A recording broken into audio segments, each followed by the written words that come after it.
चलिए प्यारे बच्चों, आज मैं हिंदी और संस्कृत जो दोनों में कामयाब होने वाले एक टॉपिक है, उसका नाम है संधि। ऐसे संधि का अर्थ होता है जोड़। विज्ञान में पढ़ेंगे तो इसकी परिभाषा आपको सुनने में को मिलेगा कि दो हड्डियों के जोड़ को हम संधि कहते हैं, लेकिन यह विज्ञान से कुछ भिन्न है। जोड़ तो जोड़ हो ही गया, वहां हड्डियों को जोड़ता है, तो यहां क्या करेंगे, दो वर्णों को, शब्दों को जोड़ा जाता है। थोड़ा सा अंतर है, लेकिन आप सबसे पहले यह जान लीजिए, हिंदी हो या संस्कृत हो, शब्द बनाने की एक कला है। और शब्द बनाने के जिस तरह की आज भारत देश में या किसी भी देश में तरह तरह के सामान को उत्पादन करने के कारखाने हैं, उद्योग है, ठीक है ना, इंडस्ट्रीज है, ठीक है ना। तो इंडस्ट्रीज जो ये क्षेत्र है, वहां पर जाके देखिए तरह तरह के सामान तैयार हो रहे हैं। उसी तरह हमारे हिंदी क्षेत्र में भी एक उद्योग है, और ये कितने उद्योग हैं, 4 उद्योग हैं। शब्द बनाने के 4 उद्योग हैं। कौन कौन? संधि, समास, प्रत्यय, उपसर्ग। ये 4 विधियों से अनेक शब्दों का निर्माण होता है। आज बड़े बड़े विद्वान क्या करते हैं, शब्द को पैदा करते हैं। आप भी कर सकते हो, यदि आपको उतना ज्ञान हो जाए, आप हर शब्द को का अर्थ जानने लगे, तो एक शब्द के साथ दूसरे शब्द को जोड़कर एक नए नए शब्दों को तैयार कर सकते हैं। यह आपको कैपेसिटी हो जाएगी, ठीक है ना। संस्कृत में भी वही चीज है, वही 4 चीज है, प्रत्यय, उपसर्ग, संधि और समास है। इनसे अनेक शब्दों का निर्माण होता है। तो उन सभी में सबसे पहला मैं आपको क्या बता रहा हूं, संधि बता रहा हूं, ठीक है। ऐसे बच्चे लोग इसको पढ़ा करते हैं, बचपन से ही पढ़ाते हैं, कब नीचे क्लास से पढ़ाते हैं, तो मैं इसको गवा दिया करता हूं। तो थोड़ा सा मैं गा करके आपको बताता हूं। 2 या 2 से अधिक वर्णों के मिलने से संधि बनते हैं। 2 या 2 से अधिक वर्णों के मिलने से संधि बनते हैं। 2 या 2 से अधिक वर्णों के मिलने से संधि बनते हैं। संधि के 3 भेद होते हैं, स्वर संधि, व्यंजन संधि, विसर्ग संधि। संधि के 3 भेद होते हैं, स्वर संधि, व्यंजन संधि, विसर्ग संधि। अब आइए स्वर के पास। स्वर के साथ स्वर के मिलने से स्वर संधि बनते हैं। स्वर के साथ स्वर के मिलने से स्वर संधि बनते हैं। व्यंजन के साथ स्वर या व्यंजन के मिलने से व्यंजन संधि बनते हैं। व्यंजन के साथ स्वर या व्यंजन के मिलने से व्यंजन संधि बनते हैं। आइए विसर्ग के पास। विसर्ग के साथ स्वर या व्यंजन के मिलने से विसर्ग संधि बनते हैं। विसर्ग के साथ स्वर या व्यंजन के मिलने से विसर्ग संधि बनते हैं। स्वर संधि के 5 भेद होते हैं। स्वर संधि के 5 भेद होते हैं, दीर्घ, गुण, वृद्धि, यन, आयादि। स्वर संधि के 5 भेद होते हैं, दीर्घ, गुण, वृद्धि, यन, आयादि। ये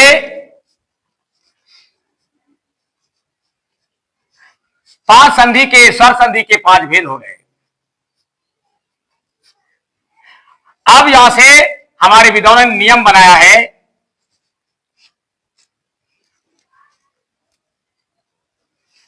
ठीक है। ये संधि के कितने भेद हो गए? 3। ये हो गया आपका स्वर संधि का भेद।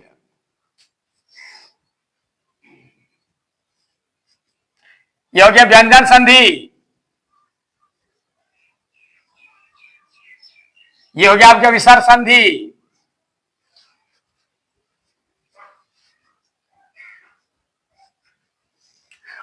किसी का ये भेद किसी का नहीं है, सबका नियम है, ठीक है ना। इसको क्योंकि सबसे ज्यादा इन तीनों में महत्वपूर्ण स्वर संधि है, ठीक है ना। और इसी के सारे क्या है, इसमें नियम सबका नियम है, लेकिन इसमें नियमों को 5 भागों में बांट करके बताया गया है, ठीक है ना। आप जानते हो संधि का अर्थ जोड़ता, कैसी संधि होती है, ये देखिए, जैसे आप लीजिए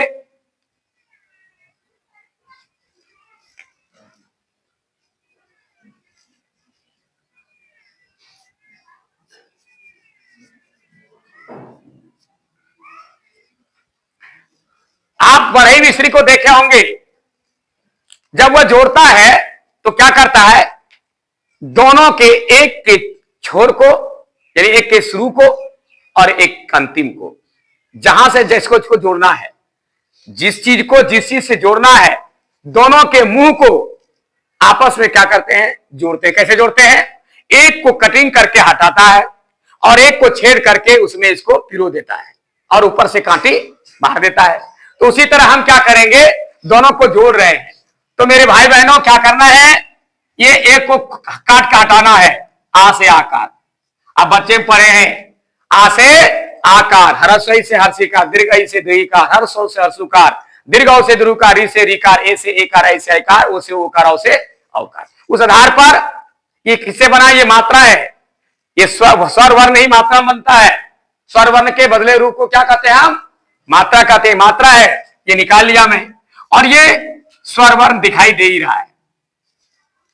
अब ये कटिंग, ये खत्म, ये खत्म। एक को मैंने गड्ढा किया, निकाल लिया थोड़ा सा, एक को सरपट क्या किया, काट के हटा दिया, ये बचा, ठीक है ना। दोनों को थोड़ा थोड़ा गोभा पतला कर दिया। अब क्या करें, दोनों को जोड़ना है, देखिए जोड़ दिए, एक साथ जोड़ दिए। अब कांटी कई तरह का आता है बाजार में, देखिएगा, छोटा बड़ा मोटा लंबा टेढ़ा सब तरह का, जहां जो कांटी का प्रयोग होता है मिस्त्री लगाते हैं वहां। तो यहां भी आपको कौन सी लगेंगे, तो आ जो हर्षई बराबर ए होता है, ए से ए कार्य वाला कांटी लगेगा, ठीक है। जोड़ जब भी होता है, ठीक है ना, मात्रा जब भी लिखा जाता है पहले वाले में, बाद वाले में याद रखिएगा, क्या लगता है, पहले वाले में लगेगा। तो इसमें क्या लग जाएगा, ये कांटी ठोक दीजिए, क्या बन गया ये, इसी तरह संधि होती है, ठीक है ना। अब है पहचान, हम कैसे जानेंगे कि स्वर संधि है, व्यंजन संधि, विसर्ग संधि है। तो याद रखिएगा,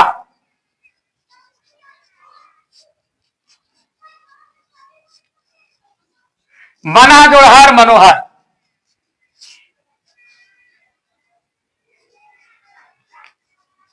जगत जोड़ीस जगदीश।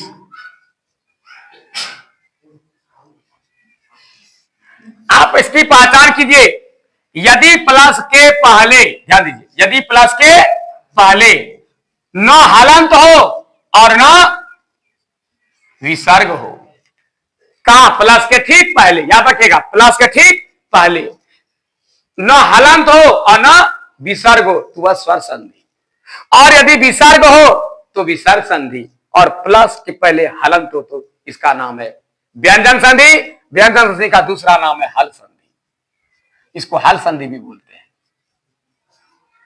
इसी के चिन्ह पर नाम है इसका, हलंत से वह हल संधि या व्यंजन संधि, विसर्ग है इसलिए विसर्ग संधि, और यहां कुछ नहीं है तो स्वर वर्ण है इसलिए कुछ नहीं है, तो इसलिए नाम रखा इसका स्वर संधि। क्या है, स्वर निकला है ना। अब हमारे विद्वानों ने इसका सूत्र बनाया है अलग अलग, ठीक है। तो आप जानते हैं कि संधि में हमेशा स्वरों की संधि होती है, ये वर्णों की संधि होती है। किसकी संधि होती है, संधि में शब्दों की संधि नहीं, पहले वर्णों की संधि होती है। जब हम वर्ण जोड़ते हैं तो शब्द अपने जोड़ा जाता है। अभी आपने क्या किया देखे तो, रमा जोड़ी, इसमें किसको जोड़ा आपने, शब्द को कि वर्ण को, आपने वर्ण को जोड़ा है, इसका वर्ण निकाला, इसका निकालिए, इसको जोड़ के जो हुआ ये विकार है, इसी का नाम विकार कहते हैं। 2 या 2 से अधिक वर्णों के मिलने से, अभी बताया था आपको, 2 या 2 से अधिक वर्णों के मिलने से संधि बनते हैं, यही ये यहां। अब इसको हम जो है, जब हम अपनी परिभाषित करते हैं, किताब में लिखा है कि 2 या 2 से वर्णों मिले जो विकार पैदा होता है, विकार इसी को कहते हैं विकार। जो नया चीज बना ये विकार हो गया। ये विकार जो है शुरू में लग गया तो आपने देखा कि स्वर के साथ स्वर से मिला स्वर संधि कहलाया। तो इसी तरह से आपको पता है अभी तुरंत परिभाषा ने क्या कहा कि दो या दो से अधिक वर्णों के मिलने से, तो वर्ण की संधि होती है, शब्दों की नहीं। वर्ण जब जोड़ेंगे तो सब अपने जोड़ा जाएगा। देखिए जोड़ा गया ना, हमने वर्ण को जोड़ा तो क्या जोड़ाया, शब्द। अब ये मजबूत हो गया। अब उसको जब तोड़ने लगेंगे तो टूटेगा कहां से, याद रखिएगा। आप कलम खोलते हैं कहां से खुलेगा, जहां पर जोड़ है, जहां पर पेच है वैसे खुलेगा ना। उसी तरह जब किसी शब्द को अलग करेंगे तो कहां से अलग होगा, जहां से जोड़ है। तो कैसे पहचानेंगे, तो वहां पर जोड़ पड़ेगा या रुकावट होगी, दो में से एक कप होगा, या तो जोड़ या तो रुकावट। तीसरा क्या होगा, तीसरी बात क्या होती है, तीसरी बात यह होती है उच्चारण करते समय वहां पर कभी हल्का उच्चारण हो जाता है, शॉर्ट कर जाता है उच्चारण। या तो जोर पड़ेगा तो हल्का हो जाएगा, या नहीं तो रुक कर उच्चारण होता है। तीन चीज, जैसे रमेश, मुंह पर जोर पड़ेंगे, क्योंकि ये मात्रा बढ़ गया। अब कहे जोर क्यों पड़ता है, तो एक ह्रस्व है जिसमें हल्का उच्चारण होता है, दीर्घ बना हुआ जोर से उच्चारण होता है, ठीक है। तो ये जो है जो देख रहे हैं डबल मात्रा लग गया ना, दो मात्रा मिलकर बना है, या जोर पड़ेगा ही, क्योंकि उच्चारण में ज्यादा समय लगेगा, इसलिए जोर यहां हो गया। उसका देखिए मनोहर, मनोहर, देखिए मनोहर, यहां पर रुकने जरा सा रुक रहा है, रुकावट डाल रहा है, यहां पता चलता है जोर यहां पर है। जगदीश, यहां जोर पड़ रहा है, ठीक है, जगदीश, क्योंकि तो दो बदल गए, एक ये है, दूसरा दीर्घी का जो है ना, ये दीर्घाई से दीर्घा जो है, ये मात्रा बदल गया, जोर डाल दिया, जगदीश। इस तरह से हम पहचान कर सकते हैं कि क्या कहां है, नहीं है। अब बच्चों को मैं पढ़ाया करता हूं, जैसे दीर्घ संधि है, इसमें पहले सूत्र है ह्रस्व के साथ, ह्रस्व या दीर्घ के साथ, ह्रस्व या दीर्घ के मिलने से जो विकार पैदा होता है उसे ह्रस्व संधि कहते हैं, ठीक है ना। दीर्घ संधि कहते हैं, ह्रस्व या दीर्घ के साथ, ह्रस्व या दीर्घ की संधि। क्या ह्रस्व क्या दीर्घ, इसको जानिए पहले। अब ह्रस्व या दीर्घ क्या है, इसके बारे में जानकारी लीजिए। आप वर्ण के बारे में पढ़ना होगा, इसके लिए पहले जब जिसको वर्ण की जानकारी है उसी से संधि होगा। जैसे आप पढ़ते हैं अ, आ, ह्रस्व ई, दीर्घ आई, ह्रस्व उ, दीर्घ उ, री, ए, ऐ, ओ, आ, ठीक है। अंग आ जो है, ये जो लिखते हैं अंग और आ, ये क्या है, अयोग वाह है। क्या है ये, अयोग वाह इसको कहा जाता है। और ए ऐ ओ आ, ये संयुक्त स्वर वर्ण है। ये क्या है, संयुक्त स्वर वर्ण है। और अब इसमें देखिए, इसमें क्या है, ह्रस्व दीर्घ, ह्रस्व दीर्घ, ह्रस्व दीर्घ, और ये क्या है, ह्रस्व है। कौन कौन हुआ, ओ, ह्रस्व, ह्रस्व और री क्या हो गया, ह्रस्व स्वर वर्ण। और आ, दीर्घ ई और दीर्घ उ, क्या है, ये दीर्घ स्वर वर्ण है। तो यही है कि ह्रस्व या दीर्घ के साथ, अभी मैंने परिभाषा बताया, ह्रस्व या दीर्घ के साथ, यानी इसके साथ, इसके साथ, इसके साथ, एक ह्रस्व, एक क्या है, दीर्घ है। ये ह्रस्व और ये दीर्घ, ये ह्रस्व और ये दीर्घ, ये ह्रस्व और ये दीर्घ। ह्रस्व या दीर्घ के साथ, ह्रस्व या दीर्घ की जो संधि होती है उसका योगफल क्या आता है, दीर्घ होगा। यदि ये दोनों जोड़ा जाए आपस में किसी तरह, चाहे अ जोड़ अ, आ जोड़ आ जोड़ आ जोड़ आ, तो क्या योगफल होगा, बोलिए, आ ही होगा, दीर्घ होगा। जैसे हम जोड़ेंगे अ जोड़ अ, तो यहां पर हमेशा क्या लिखाएगा, आ लिखाएगा, आ जोड़ आ, हमेशा क्या लिखाएगा, यहां आ लिखाएगा, अ जोड़ आ क्या लिखाएगा, आ लिखाएगा, आ जोड़ अ क्या लिखाएगा, आ ही लिखाएगा। यानी हमेशा ह्रस्व या दीर्घ के साथ ह्रस्व या दीर्घ की संधि होती है, ये एक गोतिया ये है, एक गोतिया ये है, एक गोतिया ये है। एक गोतिया को दूसरे गोतिया से कोई मतलब नहीं अभी किसमें, दीर्घ संधि, ठीक है ना। तो हरस या दीर्घ के, हरस या हरस के साथ, या दीर्घ के साथ, या हरस या दीर्घ के साथ, किसी तरह उल्टा पुल्टा हो। इसीलिए हमारे विद्वानों ने इसके लिए सूत्र बना दिया कि हरस या दीर्घ के साथ, हरस या दीर्घ की जो संधि होती है उसका फल जाता है दीर्घ हो जाता है। बस यही चीज यहां भी होगा। अब आप अपने से बना सकते हो कि हरस, हरसई जोड़ हरसई, दीर्घई जोड़ दीर्घई, हरसई जोड़ दीर्घई, दीर्घई जोड़ सही बराबर क्या होगा, दीर्घई। आ से इसका मात्रा क्या बन जाएगा, आ का। जब जोड़ेंगे तो ये नहीं लगेगा, ये लगेगा, ये विकार है, ठीक है। तो हरसई जो हरसई, दीर्घई जो दीर्घई, दीर्घई जो हरसई, हरसई तो दीर्घई बराबर दीर्घई, दीर्घई से दीर्घी का। उसी तरह हरसौ जो हरसौ, हरसौ जो हरसौ, दीर्घ जो दीर्घ, हरसौ जो दीर्घ, दीर्घ जो हरसौ, क्या होगा, दीर्घ से ध्रुवकार होगा, ये विकार होता है। इसी को बच्चों को मैं पढ़ाता हूं, बहनागे आवे आमिली कर आ बनिए जाए छैना, देखिए है ना, बहनागे हरसाई दीर्घई मिलिका दीर्घई होय छैना, बुआ हो हरसाऊ दीर्घऊ मिलिका दीर्घऊ होय छैना। अब इसको बच्चे कोई ऐसे पढ़ाऊंगा तो याद होगी नहीं, ठीक है ना, इसलिए बच्चे गा करके भी याद कर सकते हैं। दीदी गे री मिली का डबल री होइए जाए छैना।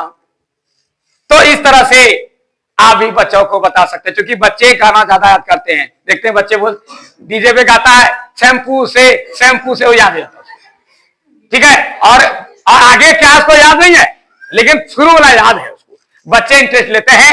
इसलिए ये बच्चों के लिए मैं गाने के लिए भी बताया हूं, गा करके भी याद कर सकते हैं इसको, ठीक है ना। कुछ कुछ बातें हैं जो कि मनोरंजन के लिए गाना उचित हो जाता है। तो पढ़ते पढ़ते आनंद भी ले लीजिए, आनंद के साथ पढ़िए, ठीक है, ताकि पढ़ाई का आपको लोड ना पड़े, लगे ना कि हम पढ़ाई कर रहे हैं, ठीक है। तो ये एक दिन में मैं इतना ही पढ़ाया, क्योंकि आगे बताऊंगा तो आप फंस जाओगे, क्योंकि उतनी याद नहीं रहेगी, ठीक है ना।